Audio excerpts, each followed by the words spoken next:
आज जो मैं मूवी एक्सप्लेन करने जा रही हूँ इसका नाम है बुक थीफ। फिल्म में खूबसूरत बादलों के मंजर से शुरू होती है, लेकिन जो साथ में आवाज़ आ रही होती है वो मौत की आवाज़ होती है जो कहती है कोई इंसान इस दुनिया में हमेशा के लिए जिंदा नहीं रहता। मेरी ये नसीहत है कि जब मौत का वक्त आता है तो डरना नहीं चाहिए। फिर एक 12 साल की लड़की जिसका नाम लीजल होता है दिखाई जाती है, जो कि ट्रेन में सख्त सर्दियों में अपनी माँ और भाई के साथ सफर कर रही थी। रास्ते में किसी वजह से लीजल के भाई की डेथ हो जाती है और इसे आगे आने वाले रास्ते पर दफना दिया जाता है। यहाँ से लीजल एक किताब उठाती है जो कि कब्र खोदने वाले की पॉकेट से नीचे गिर गई थी। लीजल वो किताब अपने पास रख लेती है। जिस जमाने में लीजल रहती थी वो नाजी जर्मनी के वर्ल्ड वॉर 2 का टाइम होता है। अब लीजल को एक गाड़ी में बैठे दिखाया जाता है। असल में वो अपने फोस्टर पेरेंट्स के पास जा रही थी। अब इसे एक नए घर में लाया जाता है जहां वो अपनी फोस्टर मदर रोजा और फादर हेंस से मिलती है। वहां इसकी मुलाकात पास रहने वाले एक छोटे बच्चे रूडी से भी होती है, जो जल्द ही इसका एक अच्छा दोस्त बन जाता है। लीजल अपने दोस्त रूडी के साथ पहले दिन स्कूल जाती है। क्लासरूम में क्लास टीचर लीजल को ब्लैक बोर्ड पर कुछ लिखने का कहती है, लेकिन लीजल इस पर 3 क्रॉस लगा देती है। वो बताना चाहती थी कि इसे लिखना नहीं आता। पूरी क्लास लीजल का मजाक उड़ाने लगती है, लेकिन टीचर क्लास को चुप करवाकर लीजल को सीट पर जाकर बैठने का बोलती है। अब रात का वक्त दिखाया जाता है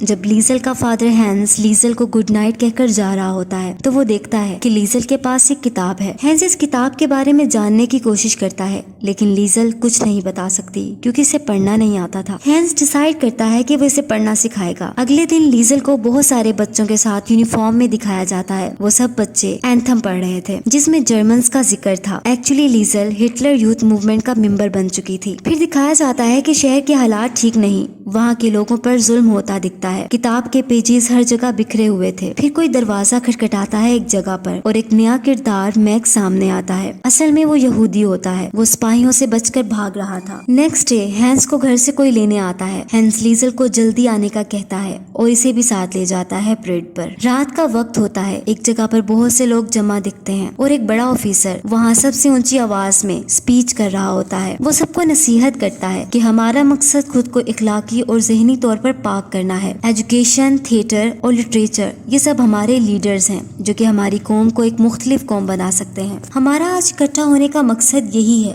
कि हम इस इखलाकी और ज़हनी गंदगी को दूर कर सकें। ये दरअसल नाजी बुक बर्निंग सेरेमनी होती है जिसमें किताबों को वो जलाते हैं एक जगह इकट्ठा करके। लीजल ये देखकर बहुत परेशान हो जाती है क्योंकि वो किताबों को जलता देखकर अपसेट थी। जब आग जलना बंद हो जाती है तो लीजल इन जली हुई किताबों में से एक किताब देखती है जो अभी कुछ ठीक हालत में थी। वो इसे जल्दी से अपनी जैकेट में छुपा लेती है। हैंस को पता चल जाता है कि लीजल ने किताब छुपाई है। वो कहता है इस बात को हम सीक्रेट रखेंगे और दूसरी किताबों के साथ इसे बेसमेंट में छुप कर पढ़ेंगे। लीजल हैंस से पूछती है क्या मेरी मामा कम्युनिस्ट थी? क्या वो हिटलर है जिसने मेरी मामा को मुझसे छीन लिया है? फिर वो कहती है कि मैं हिटलर से नफरत करती हूँ। हैंस इसको ये बातें किसी और के सामने कहने से मना करता है। अब ये घर आ जाते हैं। वो किताब पढ़ रहे होते हैं कि दरवाजे को कोई नॉक करता है। ये वही यहूदी मैक्स होता है जो मदद मांग रहा होता है और बहुत परेशानी की हालत में होता है। रोजा और हैंस इसको घर में पनाह देते हैं। हैंस लीजल को बताता है कि मैक्स के फादर ने मुझ पर एहसान किया था खुद को कुर्बान करके, और मुझसे वादा करो कि तुम यहाँ आने वाले किसी भी इंसान का बाहर किसी को नहीं बताओगी। लीजल वादा करती है। नेक्स्ट मॉर्निंग रोजा लीजल को लॉन्ड्री के कपड़े देकर मेयर के घर भेजती है जिसका वो काम करती थी। लीजल अपने दोस्त रूडी के साथ मेयर के घर पहुँच जाती है जहाँ मेयर की बीवी होती है। मेयर की बीवी से अंदर बुला लेती है और अपनी लाइब्रेरी का विजिट करवाती है। इसे कहती है कि तुम किसी भी वक्त यहाँ आ सकती हो और किताब पढ़ सकती हो। लीजल ऐसा ही करती है। एक दिन मेयर लीजल को अपने घर में किताब पढ़ते देख लेता है और इसकी माँ को लॉन्ड्री की जॉब से निकाल देता है और लीजल के घर आने पर पाबंदी लगा देता है। अब दिखाया जाता है कि मैक्स को घर की एक सीक्रेट जगह बेसमेंट में रखा जाता है क्योंकि ये यहूदी था और सोल्जर्स इसकी तलाश में थे। लीजल इसी जगह पर जाके किताबें पढ़ना शुरू कर देती है और इसी जगह दीवार को राइटिंग बोर्ड के तौर पर इस्तेमाल करती है। हर वो लफ्ज लिखकर इंग्लिश का जो इसे मुश्किल लगता था। वो मैक्स को बताती है कि वो मेयर के घर लाइब्रेरी में जाकर किताबें पढ़ती है और वो लफ्जों को याद कर लेती है। मौसम बहुत ठंडा हो जाता है और मैक्स की तबीयत खराब हो जाती है सर्दी से। अब लीजल सोचती है कि शायद मैक्स जिंदा नहीं रहेगा क्योंकि इसने अपने भाई को ट्रेन में जिंदगी से हारते देखा था। अब लीजल इसके पास बैठकर किताबें पढ़ती है जो वो मेयर के घर से लाती थी चुपके से। वक्त गुजरता जाता है और लीजल के दोस्त को मैक्स के सीक्रेट का पता चल जाता है कि लीजल की फैमिली ने इसे छुपाया हुआ है, लेकिन वो लीजल से उससे वादा करता है कि वो ये राज किसी को नहीं बताएगा। एक दिन शहर की लोकल पार्टी के मेंबर्स लीजल के घर चेकिंग के लिए आते हैं, जैसे इन्हें पता हो कि मैक्स यहाँ पर है और उसे छुपा लिया गया है यहाँ। दूसरी तरफ लीजल मेयर के मना करने के बावजूद इसके घर जाती है और इसकी बीवी की लाइब्रेरी से किताबें चुराना शुरू कर देती है, क्योंकि इसे किताबें पढ़ने का बहुत शौक था। अब दिखाया जाता है कि लीजल का फादर हैंस कुछ ऑफिसर्स को देखता है जो कि इसके करीब घर में रहने वाले एक जियो को अरेस्ट कर लेते हैं। हैंस इन्हें समझाने की कोशिश करता है कि ये जियो एक अच्छा इंसान है, लेकिन जर्मन सोल्जर इसे धक्का देकर नीचे गिरा देते हैं। अब लीजल की फैमिली ऑफिसर्स की नजर में आ गई थी, जिसकी वजह से मैक्स को घर छोड़कर जाना पड़ता है। लीजल और उसके पेरेंट्स बहुत उदास हो जाते हैं मैक्स के जाने से। इसके बाद लीजल का दोस्त रूडी भी एक ट्रेनिंग के लिए चला जाता है और हैंस का नाम आर्मी लिस्ट में डाल दिया जाता है और उसको टेलीग्राम आता है और उसे बुलाया जा रहा होता है, इसलिए हैंस भी चला जाता है। लीजल बहुत दुखी हो जाती है और कहती है हर कोई मुझे छोड़कर जा रहा है, लेकिन हैंस इसको अपनी माँ का ख्याल रखने का कहकर चला जाता है। काफी वक्त गुजर जाता है। लीजल एक किताब पढ़ रही होती है स्टेयर्स पर बैठ के। अचानक हैंस जख्मी होने के बाद वापस आ जाता है और फैमिली फिर से मिल जाती है, लेकिन थोड़े वक्त के लिए। लेकिन ये अभी भी नहीं जान सके थे कि मैक्स कहाँ चला गया है। एक रात शहर में बमबारी शुरू हो जाती है और हर जगह आग ही आग लग जाती है। जैसे ही सुबह होती है तो ये पता चलता है सब कुछ खत्म हो गया है, सब मर गए हैं इस बमबारी में। सिर्फ कुछ ही लोग बचे हैं, जिसमें लीजल भी थी। हर जगह